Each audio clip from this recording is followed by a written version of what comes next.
Bonjour ma petite famille ésotérique.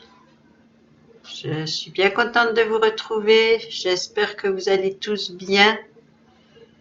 Beaucoup de choses se sont passées depuis notre dernière rencontre et j'espère que vous n'avez pas eu à en souffrir. En tout cas, je vous adresse toutes mes pensées de bonne santé, de protection, de courage et de patience. Je crois que là, la nature ne nous laisse plus trop le choix, mais c'est un autre sujet, je ne vais pas en parler ici. Aujourd'hui, pour commencer, comme promis, je vais vous donner l'explication de la méditation sur la vie antérieure que nous avons faite la dernière fois. Si vous vous en souvenez, le sujet c'était « Maintenant, nous allons tenter de retrouver une vie antérieure très particulière par une technique de régression consciente. » Puis nous avons fait un voyage. Une maison étrange, un corridor, une grande salle ronde, un miroir. Bien sûr, tous ces éléments sont des symboles et on va les traduire maintenant. La maison, j'y reviendrai à la fin, je vous ferai un petit résumé. La maison symbolise le corps de votre génitrice. La génitrice n'est pas forcément la personne qu'on a appelée maman, n'est pas forcément la mère. C'est la mère biologique, mais ce n'est pas forcément la mère qui nous a élevés. C'est pour ça que là, je parle de génitrice. Mais pour vous, en principe, c'est votre mère. En tout cas, la femme qui vous a porté dans son corps. La salle ronde où vous flottez, ça symbolise l'utérus de votre génitrice, dans lequel vous flottez en tant que fœtus. Les sons mystérieux que vous entendez sont ceux que le fœtus perçoit dans le ventre de sa mère. Ils ont été créés par un chercheur qui s'appelle Gérard Meurant. Ce morceau s'appelle Siosis et il date de 1987, pour ceux qui m'ont posé la question. Au fond de la grande salle se trouve un escalier, et c'est un escalier qui monte ou qui descend. Si pour vous l'escalier monte, vous êtes plutôt attiré par l'aspect intuitif de votre situation. S'il descend, c'est l'aspect plutôt rationnel qui vous intéresse. Continuons notre voyage. Dans cette pièce, vous ressentez un personnage auprès de vous. Le personnage symbolise la personne vivante ou morte qui compte le plus dans votre vie actuelle. Ça peut aussi être votre ange gardien. Il vous tend un parchemin. Si vous avez réussi à lire, voir ce qu'il y avait sur ce parchemin vous révèle symboliquement la vie future que vous vous êtes programmée. Donc vous êtes à l'état de fœtus, vous flottez et ce personnage vous révèle quel est le programme de la vie que vous avez choisi. Ce que vous dit ce personnage, ça concerne votre chemin de vie et votre capacité à l'accepter ou non. Plus vous aurez eu de détails à ce niveau-là, plus évidemment cela vous donnera d'explications sur votre vie actuelle. Ensuite, vous voyez le miroir.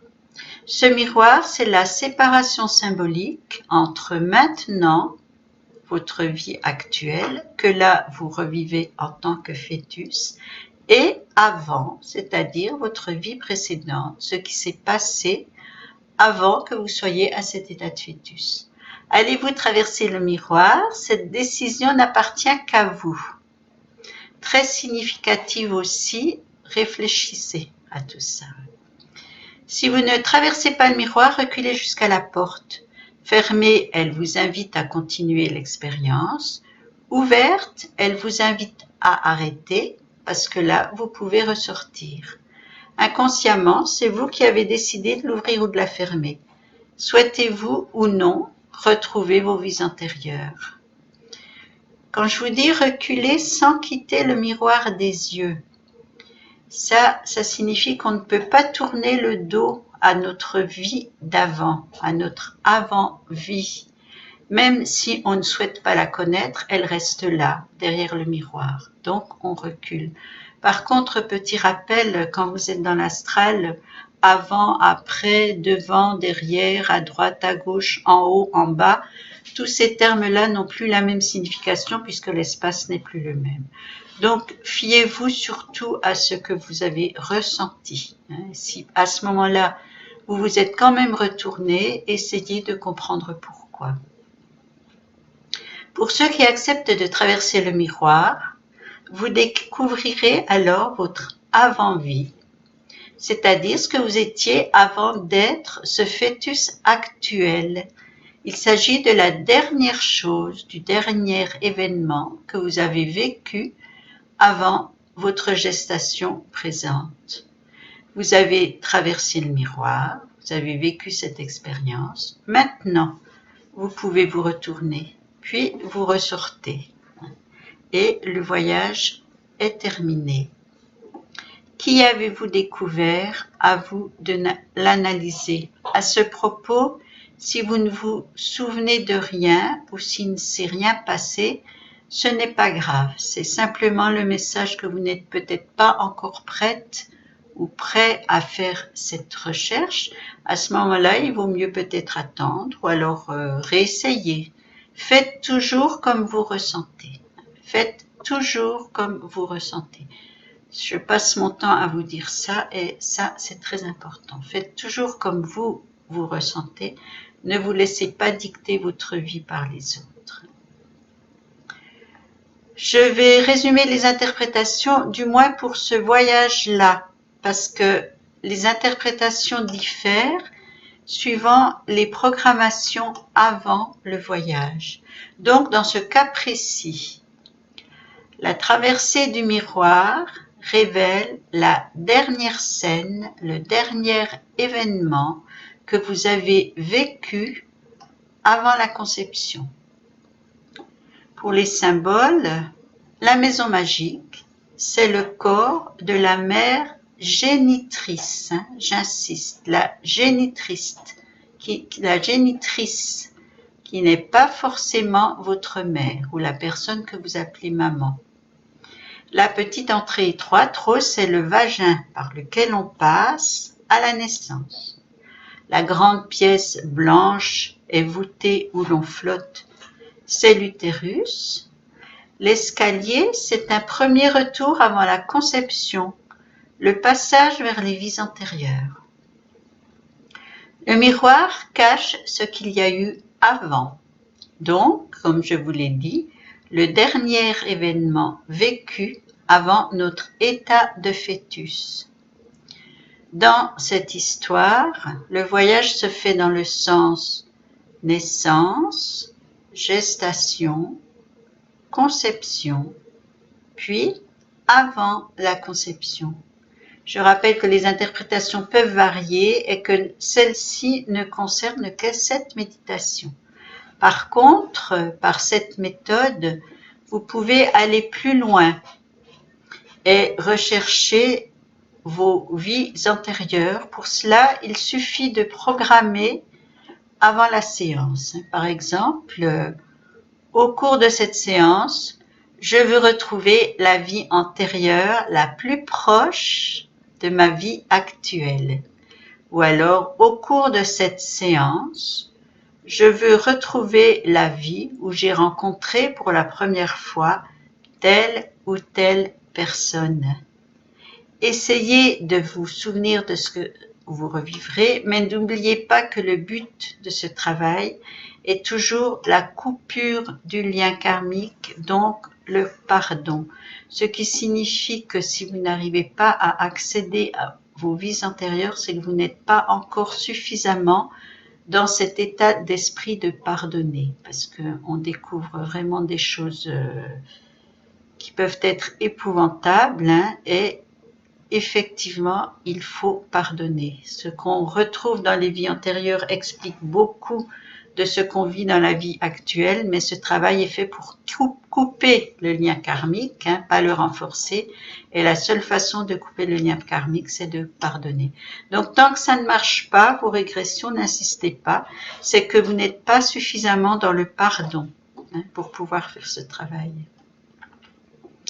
Quoi que vous retrouviez, qui que vous retrouviez, pensez que le travail demandé est de pardonner, j'insiste, pardonner aux autres, mais aussi à vous, parce que vous allez retrouver de vos comportements qui vous ne plairont pas du tout.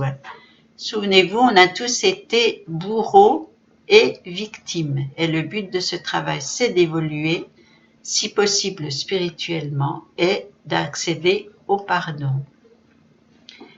Si vous avez des questions par rapport à tout ça, n'hésitez pas, soit vous les posez sous la vidéo, soit vous me les envoyez en privé, comme vous voulez. Je suis toujours, ça me fait toujours plaisir de vous répondre. Et à ce propos, je remercie tous ceux qui m'envoient des messages pour lesquels avec lesquels j'ai lié des rapports amicaux. Très sympathique et je vous remercie.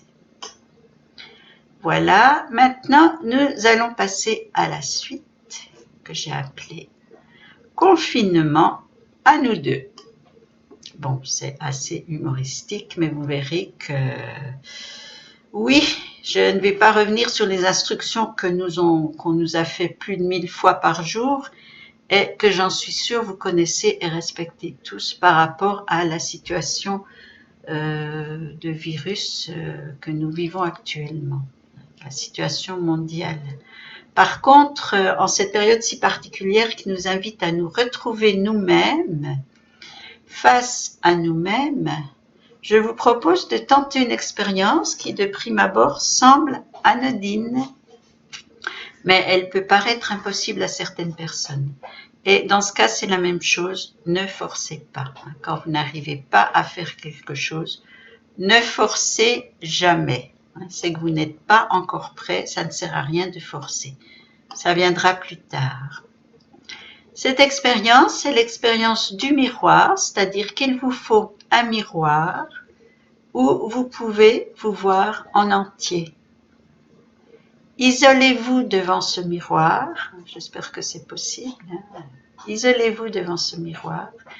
Et l'expérience, ça consiste à vous regarder dans ce miroir pendant 3 minutes sans détourner le regard. Vous regardez pendant 3 minutes sans détourner le regard. Pensez bien que vous êtes seul, donc personne n'est là pour vous juger ou vous influencer. Et le défi consiste à s'observer soi-même le plus simplement possible et surtout sans porter de jugement. Que vous révèle cette expérience? Notez-le et essayez de l'analyser.